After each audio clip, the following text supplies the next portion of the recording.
Hi, everybody. My name is Anthony. I'm a... sorry, this is my first presentation, so please be gentle on me.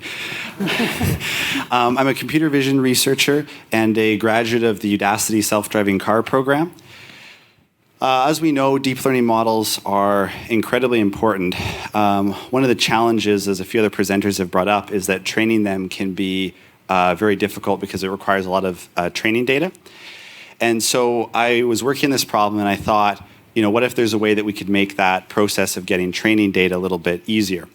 So the standard method is to annotate some images, bash your head against a wall and annotate some... Just kidding. But it is slow. It is really painful. Anyone who's done that's very painful. Fast Annotations Net, on the other hand, as you're annotating, the system trains and then it feeds those annotations back in and pre-labels the images for you so you can then review those images.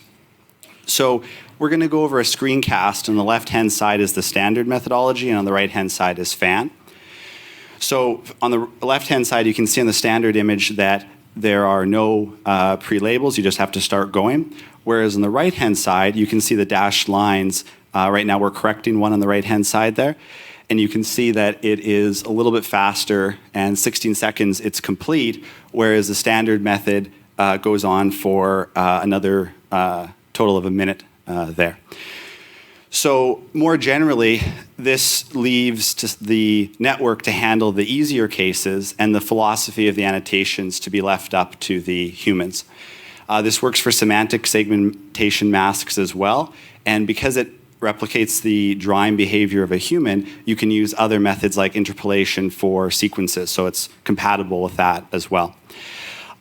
This started as a research, as a side project. I was working on damage assessment for earthquakes using computer vision, and I found it to be kind of a slow process, so I was thinking, how could I make this better? How could I make it faster?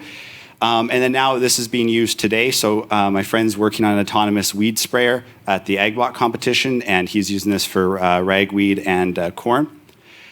We're getting some incredible feedback from engineers and also from managers that are saying, hey, we have this problem. And just to show the diversity of the use cases, we were working on replicating this for the Bosch small traffic light data set. And then more generally, I think for the philosophy of annotations, this video is from Cruz. If you look at the construction worker in the middle, you can see his hand gestures might be a little bit ambiguous as to what ground truth is. So different companies might want to do that in-house, whereas perhaps maybe the traffic signals you'd prefer to have just done for you and handled. So briefly, a bit more technically for how this works. It uses Vue.js for the front end, Flask as a web server, TensorFlow, cloud compute technologies. Because this is running offline, we can use more expensive networks, so like faster RCNN, other two-stage processes to run this. And I think more generally, it makes annotations more accessible for a whole new class of problems. And it's really just the start. We're trying to work on a whole bunch of different ways that we can use this. So yeah, thank you very much for your time. Fantastic. All right. Questions?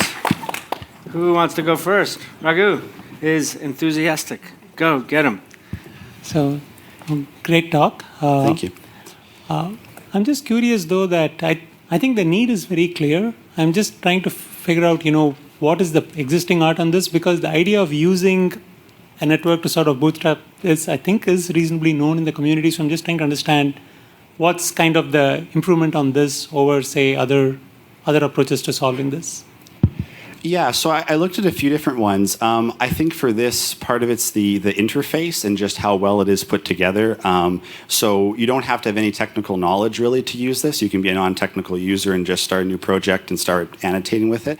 And I think it's also that it actually uses TensorFlow, so thank you, it uses a lot of Google products. But it's the latest stuff. So it's like Residual Net, it's DeepLab v3. So I think some of the prior approaches that I looked at were typically older and didn't really apply to modern use cases, at least that were publicly available. So. Next, Jenny. So I could imagine many use cases, and you showed a bunch. What do you think would be sort of the first one that you would go to? Who needs this the most? Who will this impact the most? Yeah, absolutely. So I think one of the biggest markets right now is self-driving cars. I'm talking with an annotation company that has a team of 300 that are interested in using this software to speed it up for a major OEM. So, yeah. Anybody else? Questions? Jason? So what about using 3D data? Let's do it. That's on the roadmap. Good answer. You got a pen for him to sign? Yeah. Who's next? Any other questions? Any other questions? Well, fantastic job. Thank you. Great. Thank you, everybody. Judges, thank you very much.